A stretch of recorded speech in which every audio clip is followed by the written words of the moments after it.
Good morning and welcome. Good morning. Good morning. Good morning. Good morning. You. Good morning on a beautiful day like this. While we settle into our seats, we are going to watch our 8 principles video. The Unitarian Universalist Church of Pensacola, the 8 principles. Number one, the inherent worth and dignity of every person. Number 2, justice, equity, and compassion in human relation. Number 3, acceptance of one another and encouragement to spiritual growth in our congregation.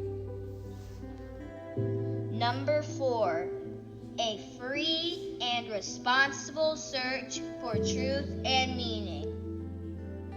Number 5, the right of conscience and the use of democratic process within our congregation and in society at large. Number 6, the goal of one community with peace, liberty, and justice for all. Number 7, respect for the interdependent web of existence, of which we are all a part. Number 8, active commitment to dismantle racism and other oppression in ourselves and our institutions. Good morning again. My name is Laura Keith King, and my pronouns are she and her, and I am so happy to be here and so happy to see so many of you out there.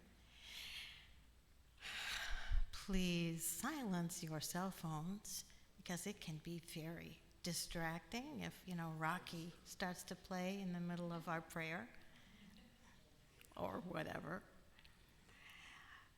Welcome to all of you, whether this is your first time here, your second, third, fifth, 500th, 1,500th, or whether you are watching us online. And if you are watching us online, please come to our service next week. It starts at 10.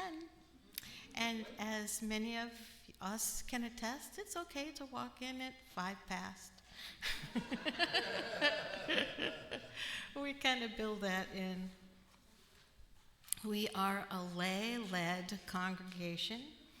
That means we completely support ourselves. We have advice from the national organization when we ask for it, but otherwise we are completely self-sufficient. We have no minister. We have different speakers every single week, although there are some who come back on a regular basis. If you received this handout when you walked in, that's great. This tells you about our service, but otherwise, the order of service will be projected on the screen as we go along. And there are black and white versions of this you can take home if you want to do some study at home. But our website is uupensacola.org, and everything that you want to know about our church and our congregation, although not specifically about each member, but it's all there on the website. Please join us. Oh, there's also a little card like this that if you want to be on our email list, we would love to have you fill that out. Okay. There you go. This is Hollywood. Hollywood has just joined us, and I'll tell you a little bit more about him in a minute. Please join us after the service for fellowship and refreshments. And in the meantime, please greet your neighbor and tell them, "You are wonderful, and I'm so happy you're here."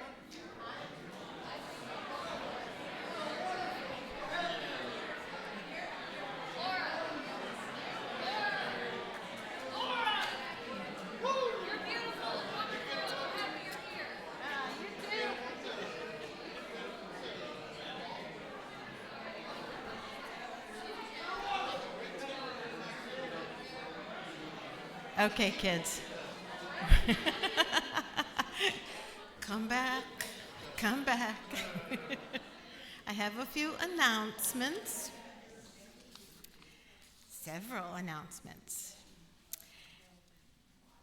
Through Just Pensacola, which, in case you don't know, is an organization of many churches, 20 or 30?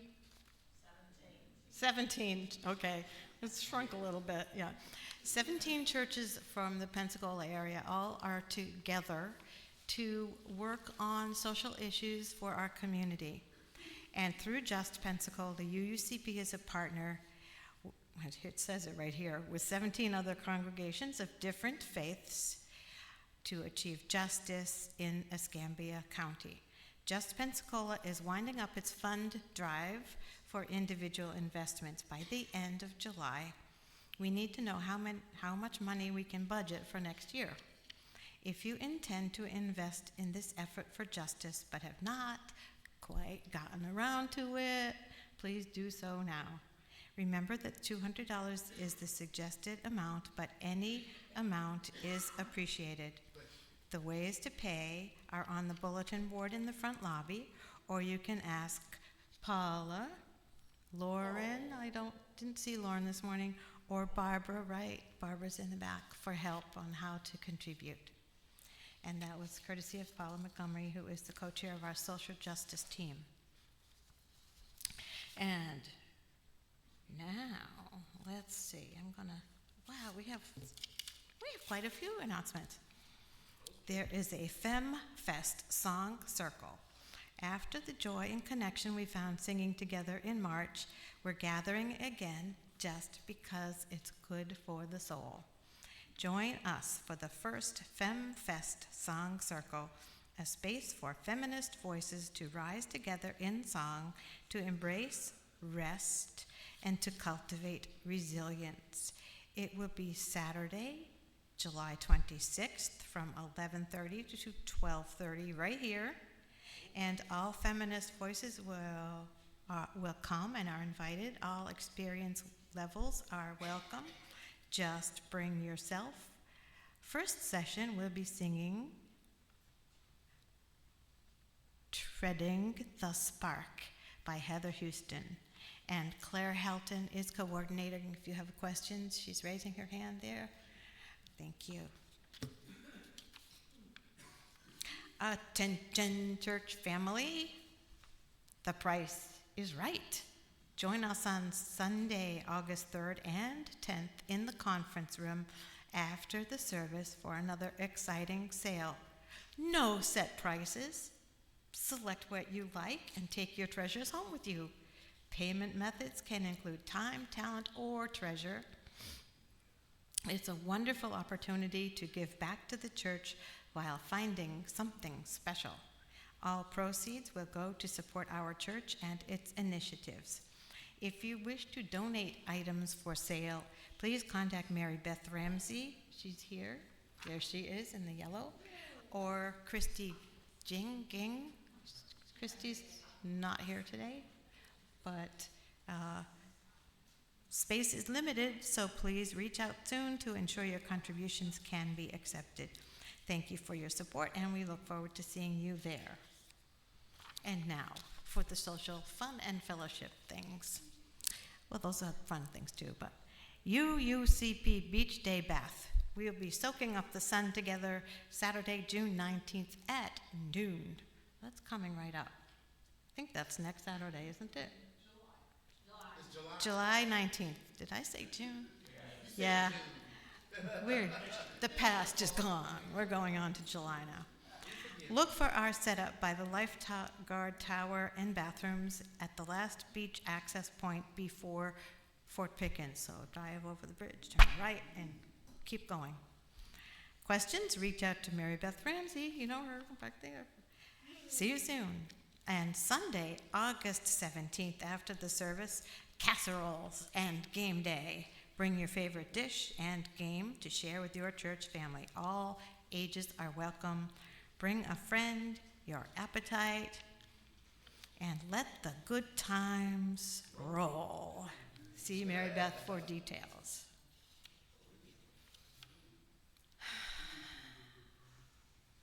And now we have a responsive reading, and the words will be up on the screen for you all. It is by Wendy Bartell and Lynn Gardner. Please read the italicized words. From our separate joys and struggles, we come here. To follow, to lead, to teach, to learn. To join in the dance, to catch our breath. To live generously, to receive gratefully.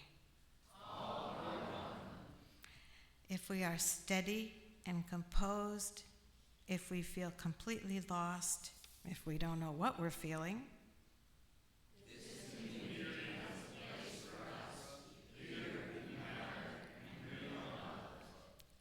if you are steady and poised, if you feel completely lost, if you don't know what you feel,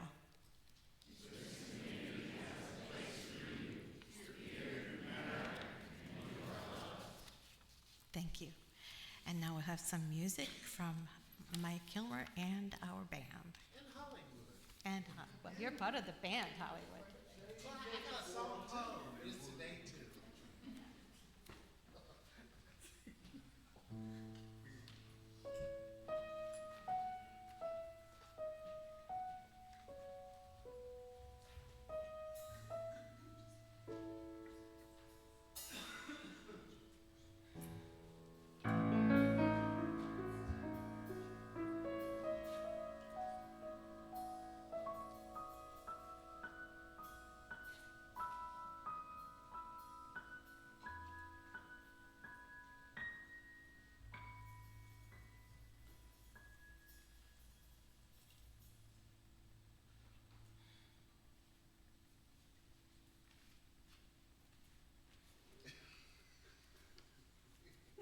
And now we will light our chalice, and my friend Heather will come up and light it while I say a few words by Deborah Falk. A chalice lit in our midst is a symbol of our liberal faith, a faith built on the foundations of freedom, reason, and welcome, a faith sustained by acts of kindness and justice, a faith that envisions a world flourishing with equality for all people, a faith that demands the living out of goodness, a faith that requires thoughtfulness, a faith of wholeness. This tiny flame is the symbol of the spark of all this within each of us. And now for our opening hymn, please stand if you are willing and able. And it's going to be in this gray hymnal here. Number 361, the choir will please come up and we will sing Enter, Rejoice, and Come In.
going to say our covenant. You can keep standing for this. Love is the spirit of our church and service our all. This is our covenant, to dwell together in peace, to seek the truth in love, and to help one another. That choir's going to stay here. You all may sit down. We are going to have our offertory. And as you may or may not know, all churches have expenses. We pay all these expenses from money that we ourselves give and raise. We appreciate any time, talent, or treasure that you may give, that you can give in order to keep this place alive and providing everything it does for ourselves and our community. Our ushers will now pass around baskets to collect any offerings, and you can also give via the information on the screen, or, as many of us do, set up recurring payments online. Now, our new friend Hollywood has brought us a new composition. We are going to sing it while the baskets are passed, and the words, you don't have to join in, but you can if you want. The words are, dreams won't keep me, the light won't blind me from everything today. The dreams won't keep me, the light won't blind me from everything today. Dreams won't keep me, the light won't blind me from everything today. Dreams won't keep me, the light won't blind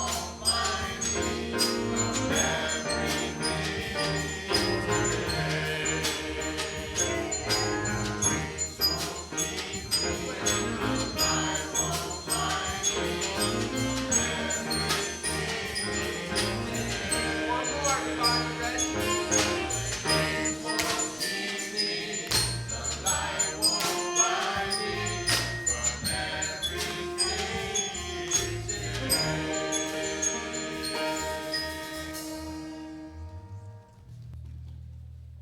That was brand new for us today.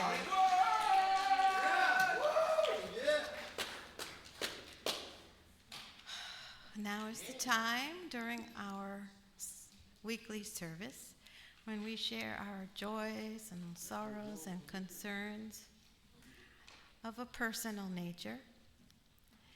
If you have joys or sorrows or concerns that you would like to share, please come up to both sides. We will have somebody hand you a microphone, and for each of those we will light a candle. And we're going to start with the candle for the joys and sorrows of the world, of which there are many.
Singing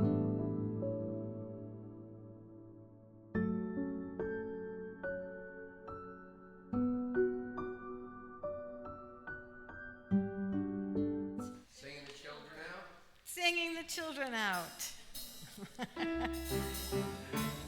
Children, you know we want you to go Go in peace, go now enjoy, let all spirit around you, everywhere you may go.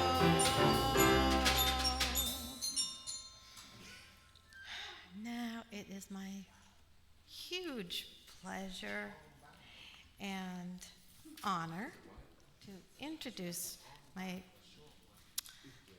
she is my friend, and I hold her in great esteem. Heather has agreed to come and speak with us today. She is an attorney licensed in Alabama and Florida since 1996. After specializing in employment law litigation and being promoted to partner at a Birmingham firm, Heather brought her children back to her hometown of Milton, where I happen to live as well, where she practiced law with her father until 2019. Heather then worked as an assistant city attorney for the city of Pensacola until 2024. Since 2018, she has served as the mayor of the city of Milton. Please join me in welcoming Heather Lindsay.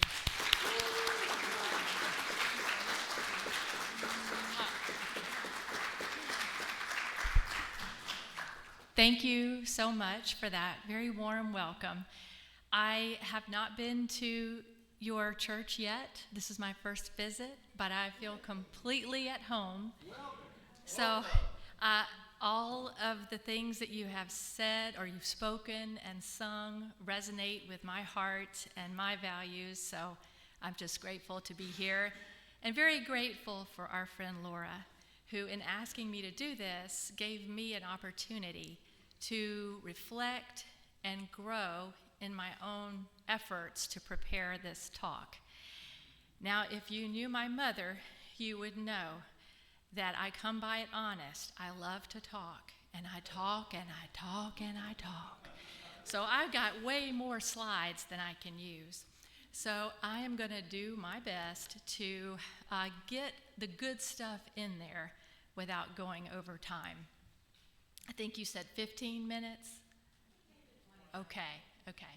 So yeah, I need limits. That's a good thing. So I wanted to share that I've been walking on the Blackwater Heritage Trail with Laura for months. We take our dogs and we really enjoy it.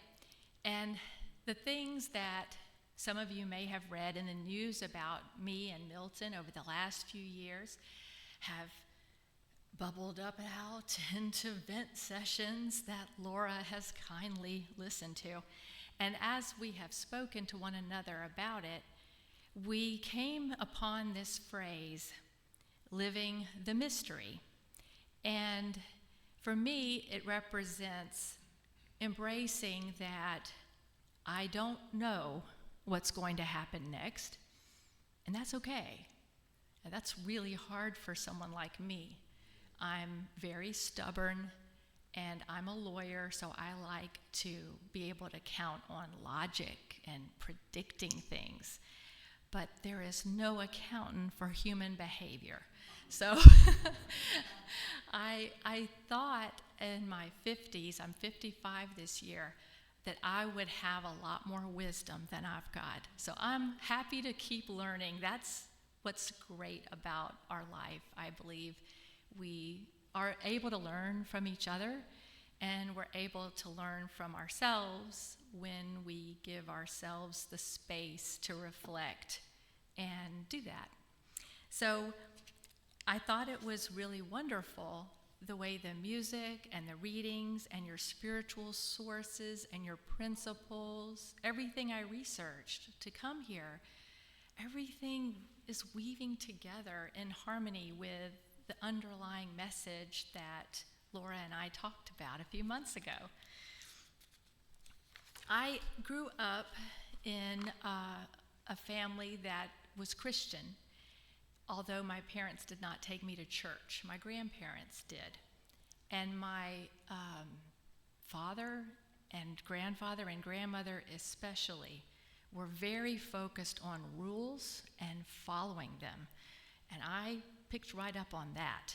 So what I experienced growing up and in my 20s and 30s, 40s, I learned that it helped me to be open to a lot of different spiritual sources. I really enjoyed, as I said, looking at your website. And it helps me process emotion to be open to different imagery than what I was raised to hold to.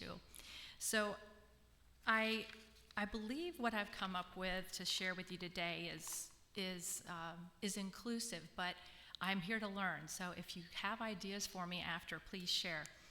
So if you haven't seen what's going on in the news with me, things are better now. But years ago, when I was the city attorney for the city of Milton, things were going great until the 2016 election. And then we had a pretty large group of personalities that had their own approach to government. Some of it offended me as a resident because there were citizens that had questions and concerns, and they were made fun of or disrespected in some way. And as their attorney, I had to give them advice they didn't like from time to time, and that grew to a crisis point in 2018, and so I believed the best course was for me to resign as their attorney. At the same, time period, there were people who were encouraging me to run for mayor, and I said, that's crazy. I never expected to be an elected official, and yet I respected the feedback of, we need people in government who are honest and who will help the community be heard. And as mayor, I chair the meeting, so I have that opportunity to help people be heard. And that includes when they're mad at me, and I've heard plenty of folks mad at me, and that's fine, that's their right. But when we were coming to a point in 2023 of selecting a new city manager, and in Milton, the city manager runs the city, similar to the way the mayor does in Pensacola. City manager is in charge of all operations, and all staff report to him, except for the city clerk. The city manager obviously reports to the council, and the city attorney. So this was a big step for the council, and they did a nationwide search, and they selected a candidate. But the process of preparing the contract for the candidate did not go well. When a few of us raised questions about that, we became targeted for ruining our credibility because they didn't like the things that we were sharing. I know we don't have time for all the details of the story, so what I'll tell you is, it was very painful for me as the mayor to watch my friend, the city clerk, be scapegoated when she just told the truth, and I could not protect her from that. As we moved beyond the summer of 2023, well, I thought we could, but we couldn't. I had made some statements that were very upsetting to our city attorney, and the council majority supported him. So when the opportunity came, they they made sure to come after me. As a lawyer, as someone who cares so much about the rules, it was very painful for me to be accused of breaking the law. The city attorney and the leader of the council majority told the press that I had committed perjury, which is the death knell to a lawyer's career. And I have 2 college-aged kids that depend on me to help them finish their education, and I became extremely panicked by the way the message was getting put out. I knew I had not committed perjury, but the public didn't know that. I knew I had not created a hostile work environment, but the public didn't know that. And there were efforts to label me as someone who stalked an employee, which was out just beyond the pale. When I saw that accusation, I flushed with hives and had a blood pressure spike, and it was just a horrible, horrible time. It progressed to the point where the council, while I was on medical leave, agreed that I should be investigated by the state attorney and the ethics commission. Both of those investigations closed with no findings against me. There was no evidence to support this crusade against me. They also sued me for public records issues. When they did that, they accused me of violating public records law, which in Pensacola, I'm responsible for helping employees follow. So I am sure the pressure was on the mayor to tell HR, you better let her go. So when I got back from medical leave, that's what they did. I was so devastated. And I became so panicked about the future that I really didn't grieve these events in the stages of grief that we've learned about. I would forget to just breathe. And so one of the things that Laura and I talked about is just how do you, as a human, having this spiritual human experience, how do we embrace this world where our neighbor that we are supposed to love as ourselves, our neighbor may hate us, our neighbor may hurt us. How do we continue, at least this is the question I asked myself, how do I continue to love my neighbor? And it's been a hard thing to do. I was sitting, when I came back to the meeting, the people on either side of me had both voted for me to be destroyed, and it was very painful to sit among them. It was painful for the city attorney to be staring me down or, glaring, talking. It was just a painful experience in every which way. But we can't be stuck in the pain, right?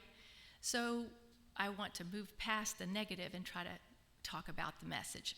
That's the backstory. But for Harry Potter fans, I was Fox on a burning day that lasted a really long time. And I told my kids, I look bad right now, but I'm going to grow the feathers back. Don't worry. It's going to take some time. And thanks to Laura and my friends and family who've also been supporting me, I do feel so much better than I did a year ago. I feel hopeful about the future. I feel curious about the unknown. Whereas last year, there were times I couldn't leave the house. There were times even recently where I had moments that didn't make sense to me, but I couldn't do something that I would have enjoyed. And it's very eye-opening to recognize those signs that you need to take care of yourself. So It's an individual journey. I am not an expert, but hopefully there's something I will say that will help someone here or will help someone you know. One of the images that came to my mind as I thought of all of this, especially when I was in a really dark place psychologically, is that I was in a labyrinth, and I didn't know what the map looked like.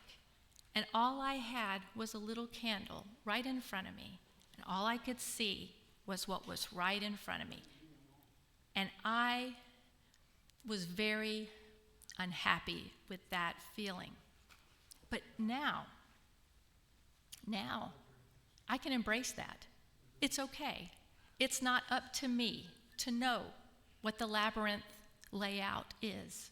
It's up to me to explore it. And it seems simple when I say that to you. But last year, I didn't understand that at all. So for me, because of perhaps the way I was raised, it seemed that you just think your way through it. Adapt, overcome, change your socks, get good shoes on, you're on mission. Get your new boots on. And so I can't think my way through things like this.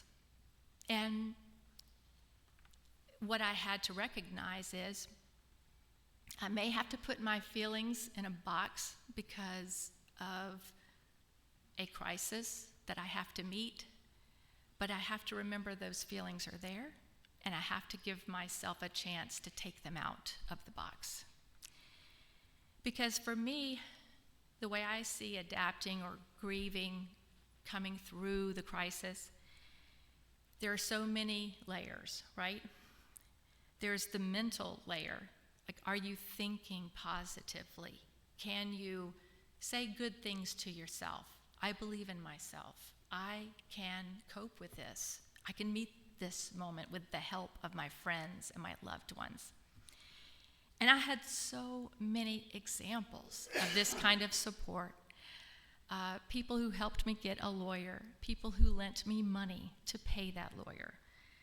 There's so many examples we don't have time to discuss.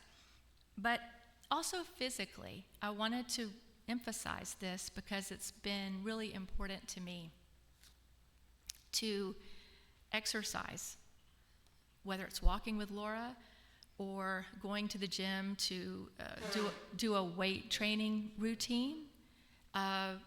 Those kinds of repetitive motions somehow taught my brain that I can get through this.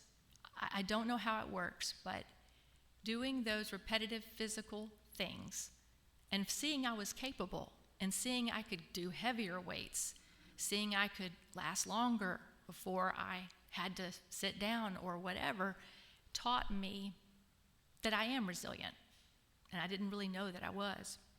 And we all are. But with every crisis, I believe we learn another layer of it. We go deeper and we experience another insight into what it means to us individually to adapt to disruptions that are painful. And to me, the spiritual part comes along with recognizing the emotional part. And I am one who likes to read and learn and think, oh, now it's going to work. But, it doesn't work that way for me. That's why I think the exercise was a real eye-opener for me. For me, also, imagination is a powerful tool. So, again, being raised Christian, I turned to Scripture for prayer and inspiration. But I also turned to imagining how poetry, scripture, inspirational messages or teachings from other traditions looked in my head. There was something about using my imagination that helped me feel more in control of a terrible situation that was not in my control and was completely financially devastating. So I'm about to run out of time, so I'm going to make sure I hit some of these other things, but I want to emphasize that because I boxed up my emotions to deal with being attacked, it has taken me a long time to recognize my anger and to recognize that the fear that was affecting me stalled me in my grieving process. So the Stoics say we have to recognize what we can't control. We have to see what is the choice I have. And it doesn't have to do with externals. The good and the evil choice are within me. What choice will I make? I have that power every minute of the day. And that was helpful to remember. I also noticed that in my boxing up of my emotions, I was really good at feeling isolated. I thought my suffering was unique. Well, it's not unique. We all can find something to recognize in each other. And if, just like the songs that we're singing, if we don't give one another a chance to help, then we're cheating that friend who wants to help us, because they benefit too. So it's a dangerous thing to isolate, and we all know that. But what's insidious, we know that in our head, but I think what's insidious is when we're isolated, we don't really recognize that we're isolated. It feels normal. And that is one reason why it's so important that we have a community and we have a fellowship, just like you do here. So, thinking clearly in my mind about who I am, who I really am, and not allowing my anger to turn me bitter, so that bitterness is normal. Because if you become stuck in your grieving process, or at least I've seen this with me, then I'm at risk for not even knowing how to find joy and being stuck in a place where it seems normal to be suffering. And it doesn't have to be that way. So what works for me, being in nature, trying to get just that, perfect shot of a sunset, singing with people I care about who share my values, understanding how stories can help me identify my own emotional block, meditating, dreaming, exercising, and I haven't mentioned cooking, but I enjoy cooking. And so when we get to experience the relating and acceptance of fellowship, we get to learn from each other and know it's okay that we depend on each other, because we're supposed to be interdependent. And for all my fellow X generation folks, as Yoda says, fear is the path to the dark side.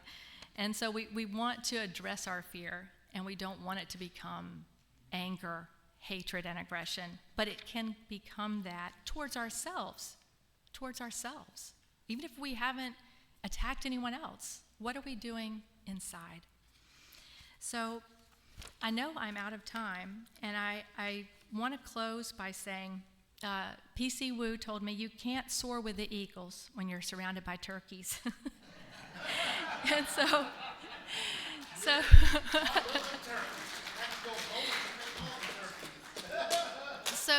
I want to affirm that when we are experiencing suffering, we don't want to be weighed down by envy or resentment or fear, because that weights down our wings and we can't fly. And if we think about the phoenix, about Fox on his burning day, when we're in that place of suffering, we're in a crucible, and it's burning off the impurities. Our shortcomings, our character defects are being burned off because we're experiencing a new layer of spiritual development. We won't have to regret what happened. We can let go of our fear and stand on our truth, and we don't have to hide our light under a bushel. So I just want to say thank you so much for having me here today, And I want to close with a quote. My Aunt Jean used to teach Vacation Bible School, and she used to lead the kids to sing "This Little Light of Mine, I'm Gonna Let It Shine." I love that song.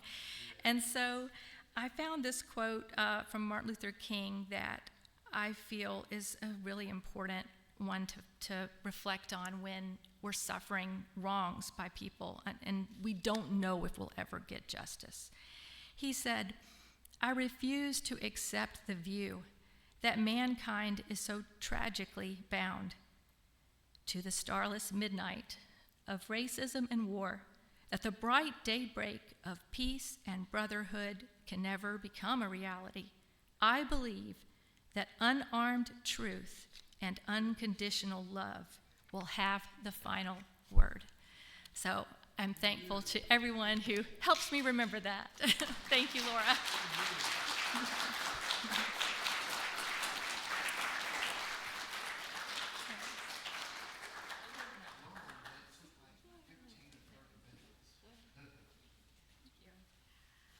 Okay, we have a reading. Not yet. First, we have our closing hymn, "Lean on Me." Very appropriate. It's in this book, and it's number 1021. And if you are willing and able, you will enjoy standing and singing this with us.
Our closing words are by Christian de la Huerta. We must shine. We must shine now. This is the goal toward which we stretch Step by step. in our own time, in our own pace. As our beauty unfolds and our hearts open, We become gentler and more compassionate. yet brighter, more empowered, and fearless. We have been holding on, holding back. Playing small, hiding our light under a bushel. Enough of that. It's time to let go. We are needed now, all of us. All of us together. All those who feel a calling to be who we are to the fullest, to make a difference, to give it all we've got. Amen.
Trips over it.